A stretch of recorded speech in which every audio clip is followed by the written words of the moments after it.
There is one life. That life is God. That life is our life right now. With me, please. There is one life.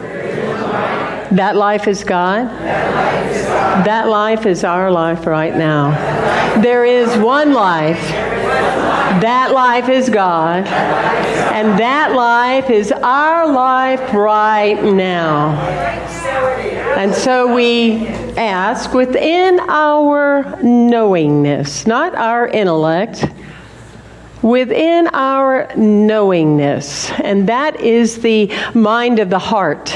That is the heart of the soul. It's not what your SAT score was in high school. I was saying the other day in a radio interview that we are programming the youth to go through programs to think about developing the mind, memorization, passing your SAT score. Little children this big toting 12 books to school to inundate their mind with the programming of what people knew in its day, and it's already dated information because it's not the evolving spirit that is emerging within what we don't know. And we are evolving so fast now that everything is a new download, right? And it is dated. And what are we doing to our children? And what are we doing? Sending them through the same systems that you and I had when we were in school about the SAT. I don't know about you, but when I met my wife, I did not say, before we can get married, I need to know what you made on your SAT. I didn't ask the realtor, before you can buy me a home, what did you make on your SAT anyway? What about that SAT? It doesn't really make a difference when it comes to being sober. Me now 34 years, and Lisa Salvi 35 years. Did you feel like you could get sober because of your SAT? It was another SAT. Soul activating truth. Your truth. Soul activating truth. That's the only, as Reverend Ron said earlier, the only SAT you will ever need. So there is one life, and that life is God. And that life is our life right now. And it's our knowingness that that's where we get to practice every day. Because it's not the mind, it's the heart. So I ask you again, when you have a flat tire, do you say there's only one life? And this is wonderful, because I'm being spared something. When somebody rejects you, do you say, eventually? I'm giving you a little leadway. Do you say, there's one life, and that life is God? You know, I had gotten that when it comes to, if the car wouldn't start or something, I'd say I'm being spared something.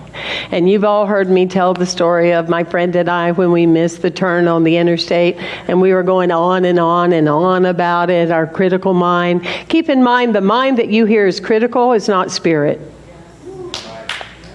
You got that? When you hear the critical part of you, that is not the small, still voice. It makes you small. The real voice of spirit is gentle and will go, and while you are in a space of making the wrong turn, the critical, the personality, will go, you should have been paying attention. Spirit goes, gotcha. As we emerged then into that traffic, and there was a 24-car pileup. Had we not made the wrong turn, we would have made the right turn in the afterlife. You are always in that emerging space. You're always in that energy field. And the more you practice it, and the more you develop the muscle called trust, the more that you have it. Yes? I think of that guy. I think of that guy that he was on the way to work. He had a flat tire. He was late getting to work. He gets to work and goes in, takes his cubicle, and the boss says, "You're late once again. We're firing you." He lost his job. He gets somebody to take him home. As they're coming up on his home, his house is burning down. And he just flips out in the front yard and he goes, "God, what in the world is wrong? What in the world is going on?" And God said, "I don't know, John. There's just something about you that's always irritated me."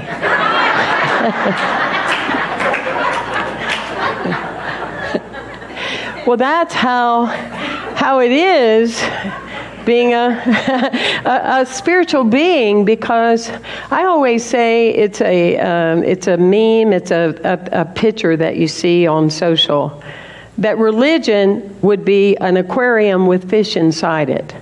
Spirituality is an aquarium with the fish on the outside. You see, the fish on the outside.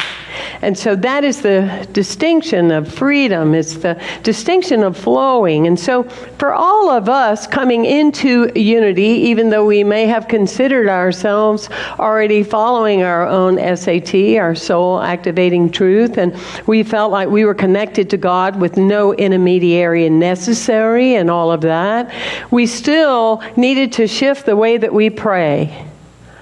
As was stated earlier, it's not begging and pleading and bargaining. "Oh, if you could let me get that big old, 54-inch TV set, I'll stop smoking." It's not that kind of universal bargaining. It's about affirming and knowing and living in that power of manifestation. But yet there's a bigger part of prayer that even exceeds that with the evolutionary spirit, and that is every prayer you do is not new to universal law. In my opinion, universal law put that prayer in you so you could speak it, so you could say yes. Do you understand the distinction? And people still, in unity or new thought, all these years, have often a little bit of a challenge breaking this idea that we are living as God, in God, with essence of that energetic presence. And we're not pleading, and we're not begging, and we're not asking for something that would be a surprise. It's the universe that put that next step, that next moment in us, so we can say, "Yes, I've heard that prayer and I'm in agreement with you." Do you wrap your head around that? Two of you? Your love lifted me. So, yeah, I was, along with Dr. Aileen and Kat Canavas, we were at Unity Village last week. I was trying to wrap my head around why things felt a little different. And it's like, I wasn't here last week. We were at Unity Village. And I just thought that people coming to a shamanic workshop would know what shamans were and all that, right? And so when I go on to tell the story about saving a fly in my bathroom and then walking it downstairs and then letting it fly out, and how it came back and landed on my hand to thank me, I just thought they knew what I would be talking about. You know what I'm saying? And what happened is they thought I was weird. And then then do you want to know what happened? I got more weird. And I told them more stories that I could possibly think of, because I'm not in the Silent Witness Protection Program. You know what I'm saying? So I was just surprised, weren't you, that no one knew even what a shaman was, and Charles and Myrtle were up there on the top. They were some of the best shamanic practitioners that ever lived. And so it's in that energetic field. And so for me, it's listening to spirit and not being guided by that critical voice. So claim your sobriety and your freedom from the critical voice so you can hear that pure spirit.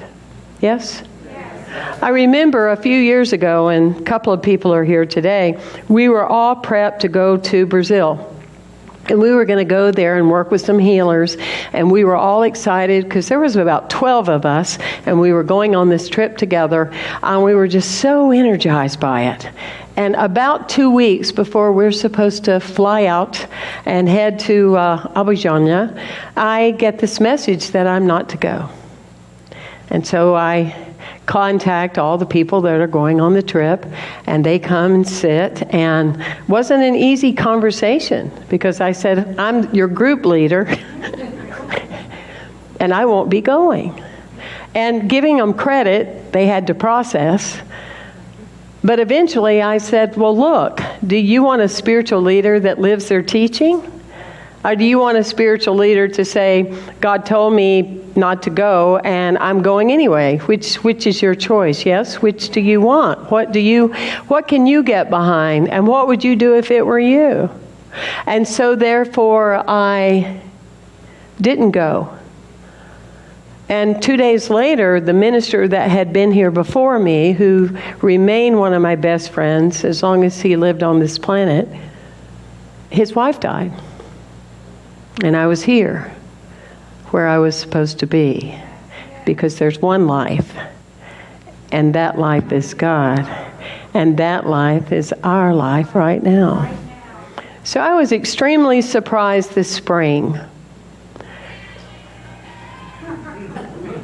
Like I said, thank you. Just the timing's a little off a couple of seconds later.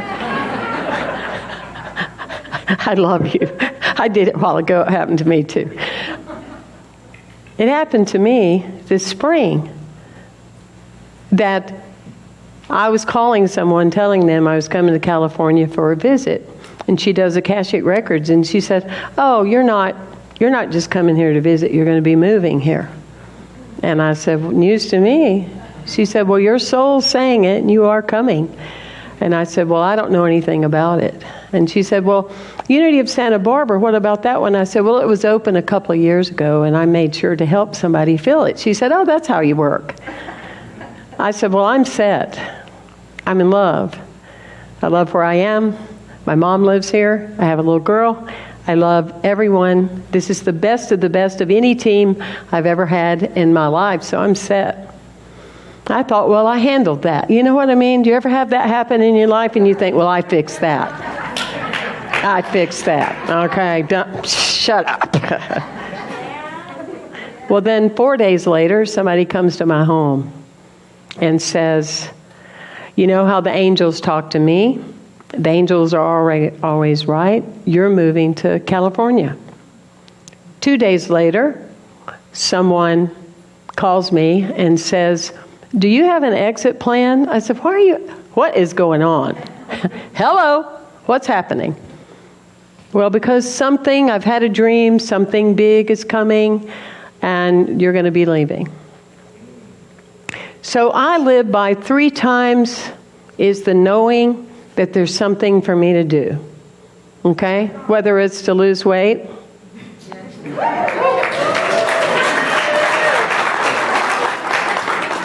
I'm a Leo, okay. Pray for me.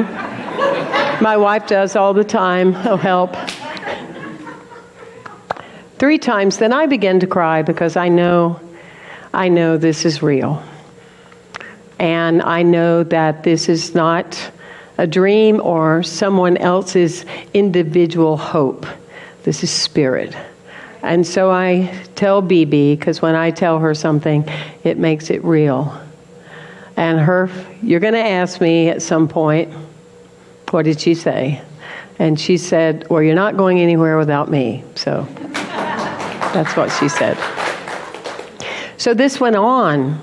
And I will gladly tell the longer story, but it went on. And strangers. I was over here at the expo, and I sat at the table, and the woman, she doesn't know me, and she says, you're moving to California. When I was at Unity of Santa Barbara filling in as a guest, which was planned, I was just filling in for my friend Heidi, who's living there and happy there, just giving her a Sunday off. A woman comes out of the congregation at the end and said, I follow you on the radio, and I hear your stories, and I wanted to drive up from Ventura today, and I wanted to tell you that you're moving here. So I'm telling you something that some of you are hearing for the first time.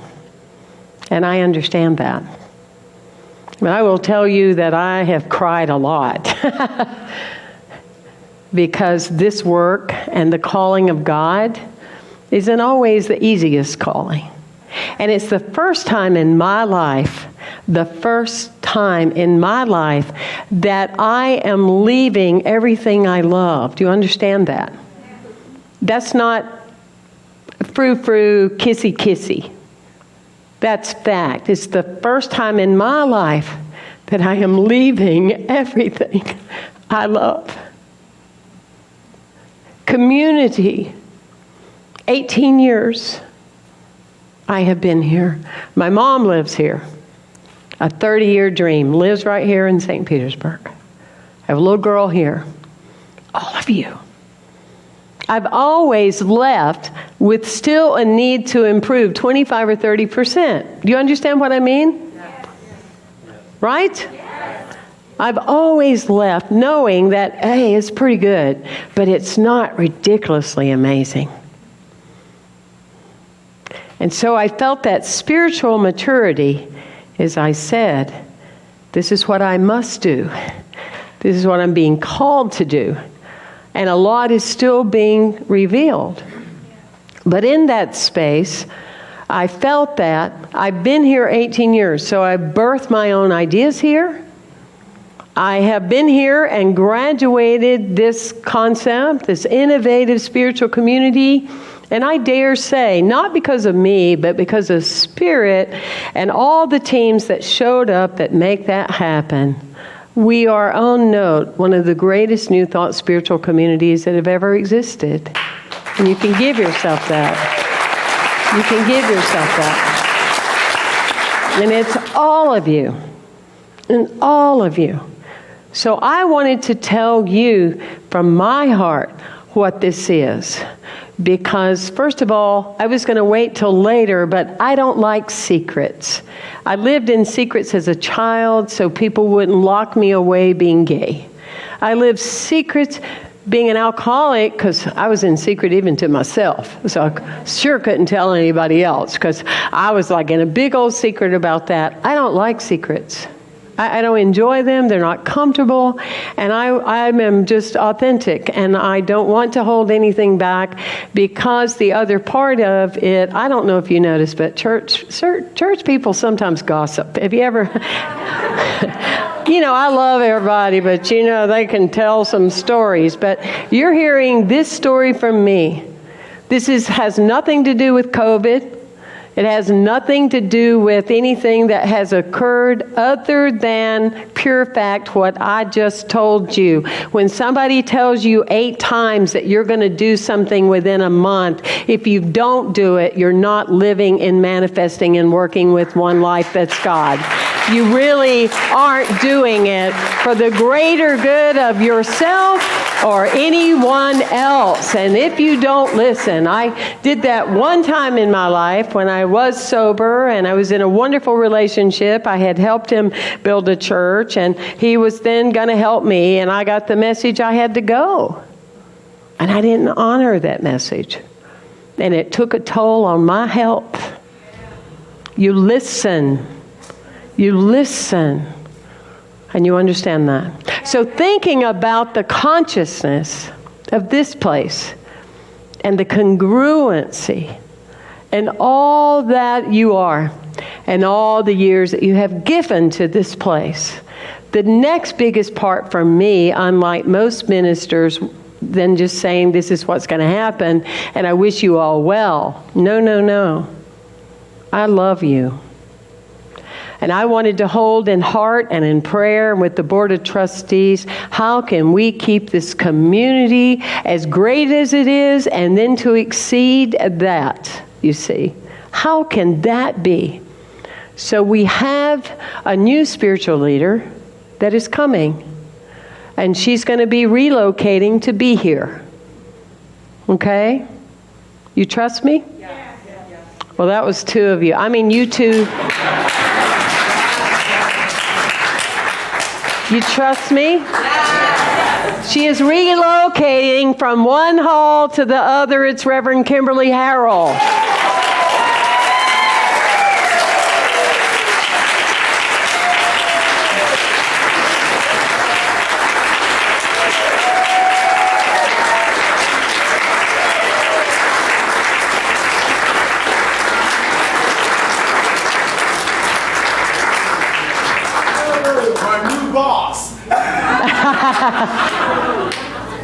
And so, one of the first things I said to Kimberly is, I said, when you call us in California, don't you ever water down the great news about what's going on here.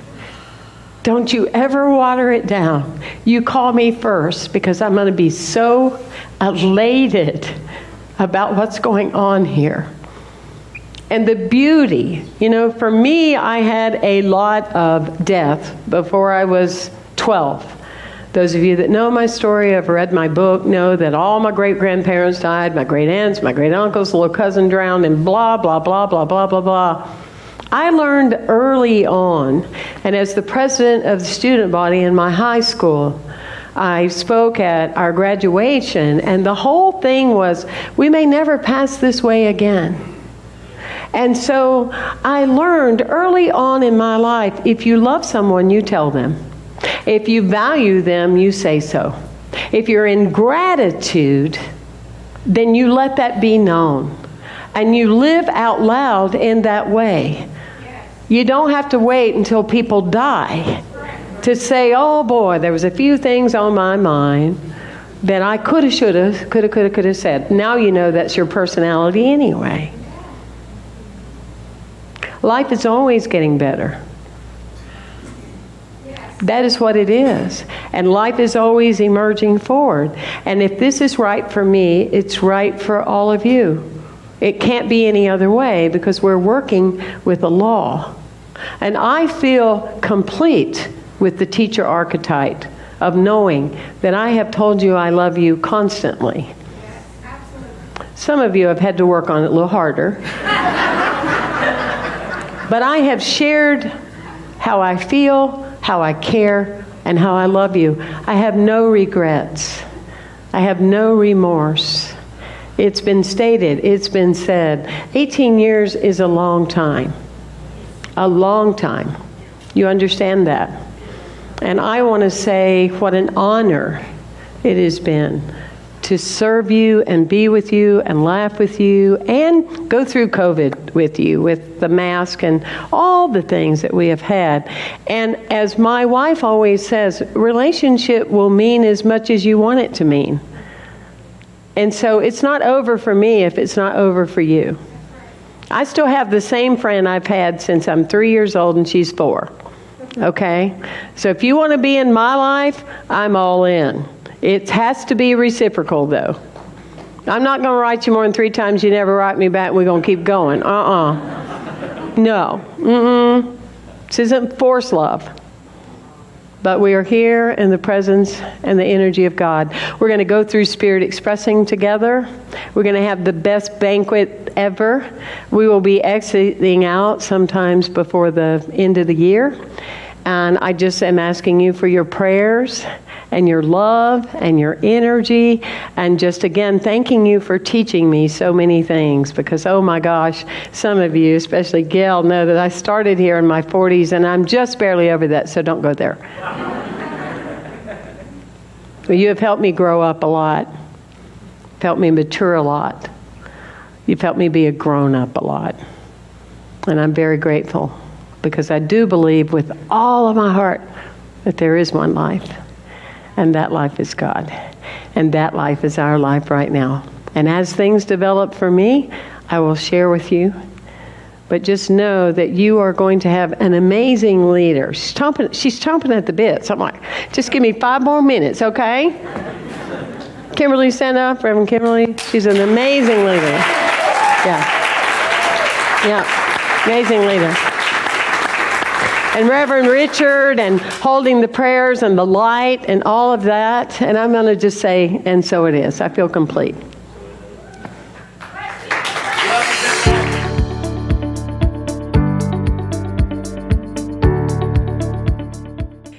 Going to the coffee shop per week per family is at least $72 to $85 a week. Therapy is $100 to $250 per week or per appointment. Dinner out is $65 to $110, and that doesn't even include the alcohol. Theater for entertainment, 2 people, $80 to $132, and that does not include the cost of dinner before. First Unity, a place, a beacon, a lighthouse, the heart of this city and the heart of this nation and of this country and of this world, teaching people to awaken and live their empowered and amazing selves. First Unity, that gives you food, spiritual food, that can transform you from the place you are to the place you long to be. First Unity, the teachings and the tools that allow you to let go of addictions and habits and things that are in your way, so you may be free, so you may fly, so you may live boldly and brave and loving right from the core of your heart. What is the value that you place upon such a place?